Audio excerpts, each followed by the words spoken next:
Imagineers, and welcome back to Imagine with Royce. If you are new to my channel, hello and welcome. My name is Royce. I'm a painter, sculptor, and a collector.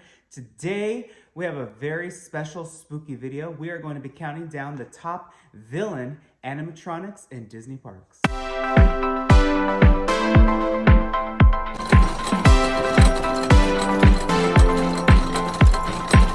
Alright, so in no particular order, I'm going to just knock out the dark ride animatronics. So this includes animatronics such as the Queen of Hearts. There's about 2 or 3 figures of her in the Alice in Wonderland dark ride attraction at Disneyland.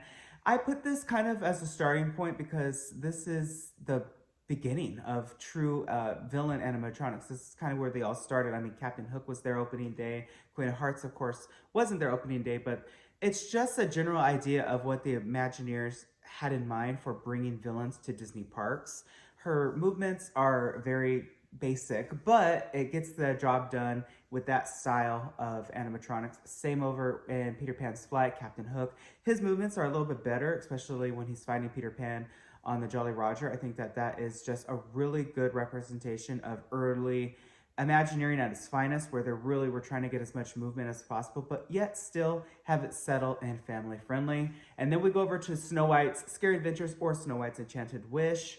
The Witch, you see a lot of her in that attraction, both versions. And I will just say that it gets the job done, as I said. I won't rank that in any particular order, but I, of course, wanted to add them to this list.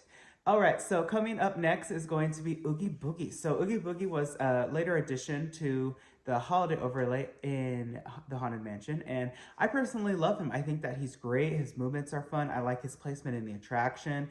He's whimsical, he's fun, he's laughing. You just get that sense of he's not really there. He's very loony. In terms of the actual animatronic itself, now Oogie Boogie is nothing more than a spooky potato sack. So it's really interesting to see the texture and the color that they chose for that particular animatronic. And I think that it works really, really well with the scene and with the whole mansion skeleton overlay that, you know, Disney does every single year. I would say if anything were to be improved, maybe some mouth movement on him and like what they did with the walk around Oogie Boogie character. He looks fantastic. He honestly looks better than the animatronic, but definitely adding a little bit of mouth animation would just elevate that figure to the next level. And coming up next, we are going to be looking at Hopper. So this is really sad because Hopper no longer exists in Disney parks, but Hopper belonged to the It's Tough to Be a Bug attraction at Disney's California Adventure and at Disney's Animal Kingdom in Florida. Hopper was a very, very impressive animatronic. I actually got the chance to work on him a little bit just in terms of touch-ups really early in the morning. He never came into the shop from my memory, but Hopper was large and in charge, and he was a very sophisticated figure. His movements were amazing. There was just so much mechanical components to him that made him so believable as a grasshopper. I mean, the way all of his fingers worked, the blinking, and the wings, his legs, and he was fully operationed from the back. So his legs really had no base to them. It was more so coming out of the back of him that hopefully you didn't see. This animatronic was just very impressive. You immediately got a contrast from happy to, oh, now we're in danger, and that is the magic of good storytelling at Imagineering. And I think that he was fantastic. The color callouts on him were great. The smoke and mist effect when he popped up from the stage, he was amazing. I'm really, really sad that he doesn't exist anymore in Disney parks. And coming up next is going to be the Horned King. Now, this was an attraction that also no longer exists. I think it ran in the 80s to early 90s in Tokyo. And for those that do not know, The Black Cauldron is an animated movie. It actually even has a full-on Disney princess that Disney kind of just chooses to ignore. Mainly due to the box office failure, unfortunately, of this movie. It's one of my personal favorites, and I was really excited to even watch videos on YouTube of the Horned King animatronic. I cannot find any reference to him at Imagineering besides just some documentation photos and some early concept and sculptural images of him, which I'll link here, of course, but he was pretty scary. I mean, the Black Cauldron basically revolves around this villain trying to get this piece of kettle to bring an army back from the dead. It's really dark for a Disney movie. And the figure equally is just as spooky as, you know, you would think. I mean, his eyes glow red and he has horns coming out in his cape and he has like a fur kilt thing happening. I think he's amazing. I had to put him on this list because I personally love the Black Cauldron. I'm curious to see what all of you think. Coming up next is going to be the Wicked Witch of the West from another closed attraction, unfortunately.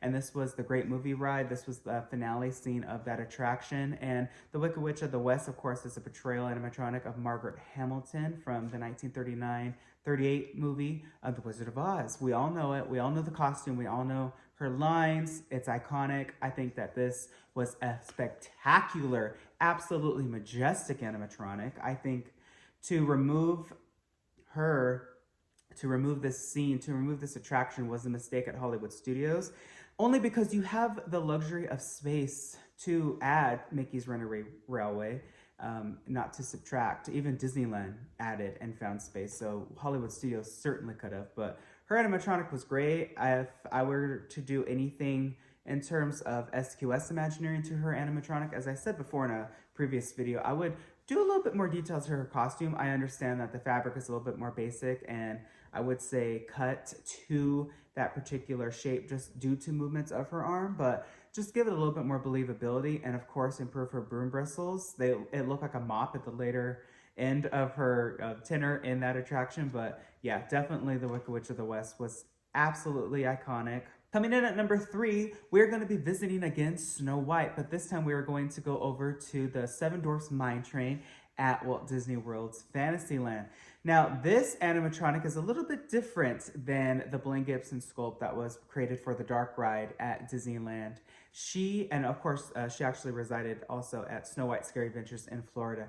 This new sculpt is brilliant. It looks a lot like she more so got pulled from the movie and plopped into reality, which I love. I love her placement in the attraction, and I love that it's kind of like the last thing you see after a very happy adventure in the mines, and even just that ominous of, oh, she's always watching Snow White from, you know, behind doors and in bushes. It's really scary, and I think that her figure's great. She has mouth movement, the other figure does not. I think her hair's a little bit better, her costume. She is even outside, so any figure that's outside, you also have to always think about material, because animatronics that are exposed to the elements always age faster and have a little bit different complications from those that are in attractions, and especially those that are around water. Coming up next, we're going to go under the sea to Ariel's Undersea Adventure.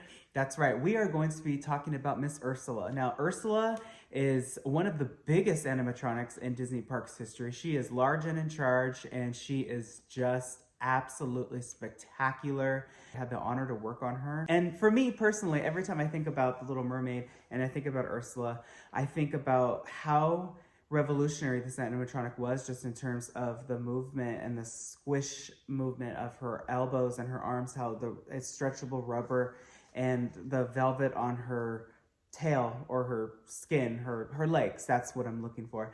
And it's really cool because the little suckers are actually magnetic, so you can pop them and move them around. That was really fun to do. Coming in at number 1, I'm really sad because this figure also does not exist anymore in Disney Parks, and that is going to be the Maleficent dragon animatronic created for Disneyland's Fantasmic.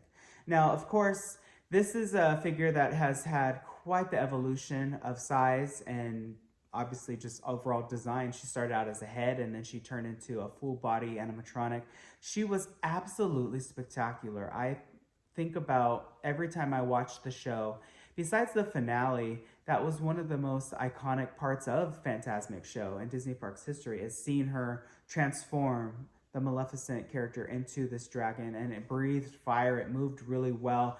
You just got such a sense of danger from her, and I'm really sad that she no longer exists in Disney Parks currently at the time of recording of this video. Hopefully one day she will return. I honestly thought that she would have returned for Disneyland's 70th. I mean, she's been gone for a few years, but of course, we all know that the 70th anniversary was a little bit of a letdown. If you agree, drop a comment below. But yeah, the Maleficent dragon was actually not even designed by Walt Disney and Imagineering. It was by Gardner Holt Productions in Glendale. So I think that hopefully one day she'll return, but she had to be number 1. What do all of you think? I am dying to hear your thoughts on this list. So drop a comment in the comment section below. And if you have any other villains that I forgot to mention, please let me know. I kind of just did a brainstorm of like a top 10, but if I missed any, especially the dark rides, please let me know. Drop a comment Who is your favorite Disney animatronic villain and why? I would love to read those.